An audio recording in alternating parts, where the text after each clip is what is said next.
Boniface, 1310. J'ai retrouvé, grâce à Carlotta, une vie que j'aurais vécue au XIVe siècle dans le comté de Foix, dans l'Ariège. Voici un résumé de cette vie antérieure. Je fus né sous le nom de Jean, mais me fais appeler Père Boniface, peut-être en hommage au pape Boniface VIII, qui régnait de 1294 à 1308. Cette vie était une vie monastique dans un monastère dans la région de Foix. C'était un grand monastère avec beaucoup de moines. Père Boniface a des sandales aux pieds et porte une robe de capucin marron foncé. Il est petit, trapu et a une démarche rigolote. Il se dandine quand il marche. Il n'a pas beaucoup de cheveux sur la tête. Il a à sa ceinture, au cordage, un anneau avec des grosses clés dessus. Il cachait des familles entières pour les protéger. Ce ne sont pas toujours les mêmes. Ce ne seraient pas des Templiers. Elle ne serait pas hérétique, mais elle n'aurait pas les mêmes idées que l'Église ou l'Inquisition. Il sait que l'Église condamne injustement ces familles, que l'Église ne se comporte pas comme elle devrait se comporter. C'est pour cela qu'il les protège en les cachant, sinon ces gens seraient tués. Ce moine est rusé et ne fut jamais soupçonné par sa hiérarchie, malgré ses activités secrètes. Il prend la liberté d'agir parce qu'il pense que ce qu'il fait est juste. Son supérieur ne semble d'ailleurs pas très entreprenant. Pendant la séance, je n'évoque pas les cathares, parce que je ne pensais pas que ce pouvait être des cathares. Donc je ne pose pas de questions, Carlotta, si ce sont des familles cathares ou non. Je croyais à tort que les derniers cathares avaient été massacrés à Montségur en 1244.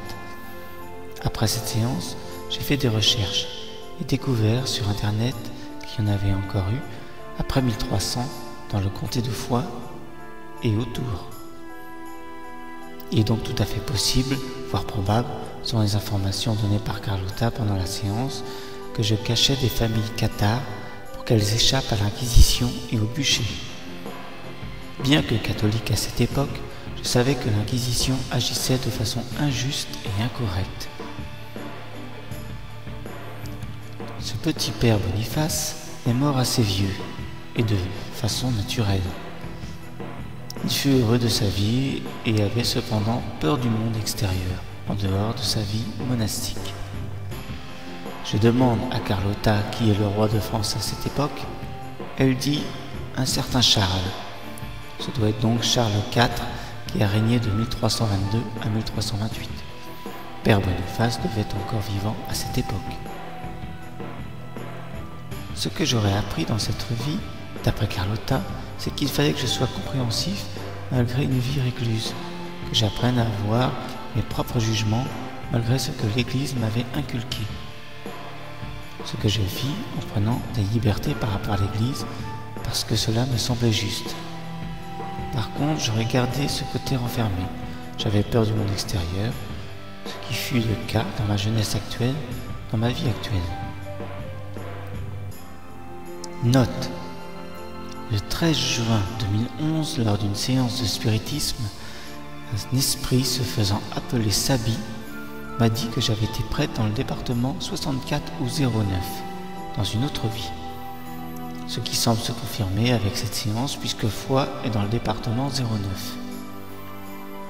Carlotta ne connaissait pas cette anecdote avec Sabi, ni le nom du roi de cette époque.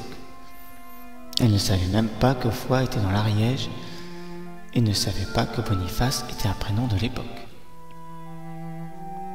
Concernant cette entité Sabi, je croyais que c'était un esprit farceur, mais aujourd'hui, avec le recul et les séances d'hypnose réalisées en 2012, je pense que c'était une entité qui était dans mon groupe d'âmes à l'époque.